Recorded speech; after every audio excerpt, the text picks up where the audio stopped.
Hey everybody, this is Catherine Wooten. I'm a real estate agent at Southport Realty, and these are your Mercedes Minutes for today. So here's the question. Are you willing to take the hit? If you're the seller and we're trying to sell your property, are you willing to take the hit? Are you willing to accept a loss on the property? All right, so this week, I posted last night that I had put 1.9 million under contract this week, and I was celebrating dinner with my husband at Smoked in Charlotte with our friend Chef Vernon Groves. All right, to put 1.9 million under contract this week, that involved 3 contracts. All right, none of those sellers got full price offers. None of those sellers got the offers that they wanted, but because all of these listings had been on the market since September, they had hit Halloween, Thanksgiving, Christmas. I'm starting to call it the 3 kisses of death, because by the time you get to January, all of those properties have 100 days on the market or more, and they're starting to look stale. So when we received offers, I'm calling my sellers and having these conversations, and I'm saying, this is the only offer we've received, and we're over 100 days on the market, so we need to try to make these offers work.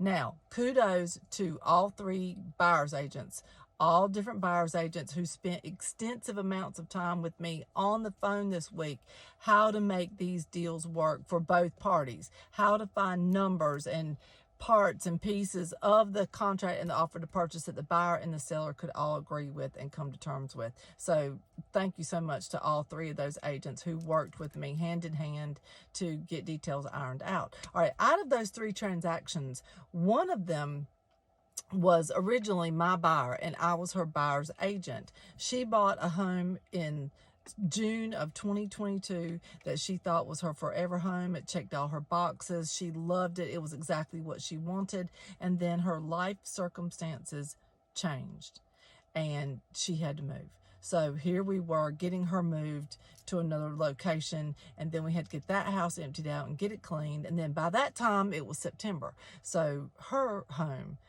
is empty and now sitting there with over 100 days on the market. So when we got an offer, it wasn't what she wanted. And she said, Catherine, I hate to take a loss on this property.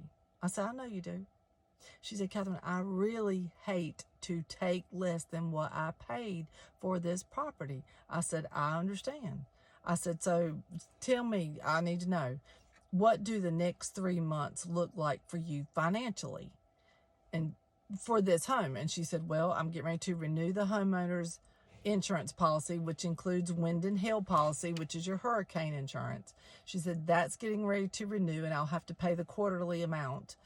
And she said that I've got taxes due, mortgages due. And I said, okay, in 3 months, if this house is still on the market, how much will it have cost you? And she said, it will have cost me over $10,000 to carry this property for the next 3 months if we don't get it under contract. I said, okay, so we don't have this property under contract in the next 3 months. You're going to be out over $10,000. She said, that's correct. I said, okay, just go ahead and take $10,000 off the purchase price for this buyer. See if they'll take that.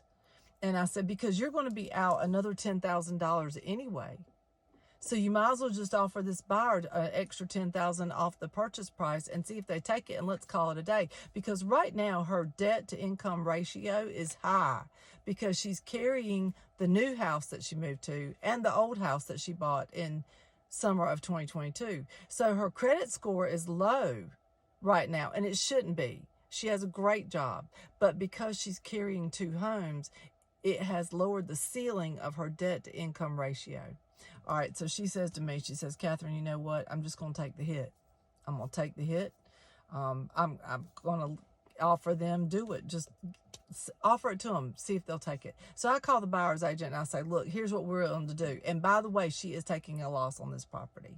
But see if they'll take this counter offer. The buyer took it. We got the contract signed. All parties are happy. And you know what my seller said to me? She said, Catherine, I feel like a sigh of relief because I know that pretty soon that debt is going to be from on top of me. I'm going to be out from under it. So I said, do you feel good about your decision? She said, yeah. She said, I'm happy with my decision. I absolutely am. So if you are getting ready to list your property, if you are a seller, if you are considering listing your home in the spring, and my number is on the screen, if you want to call me. But if you are, take into consideration that we are not in the best market. It is still a seller's market, but it is not necessarily the best market that we've been in. And you may have to work with a buyer and work with a contract that is not exactly what you wanted, and then make the decision, is carrying the debt further going to be worth it to you? All right. This was Catherine Wooten with a pretty serious conversation. These were your Mercedes Minutes for today, and thanks for watching.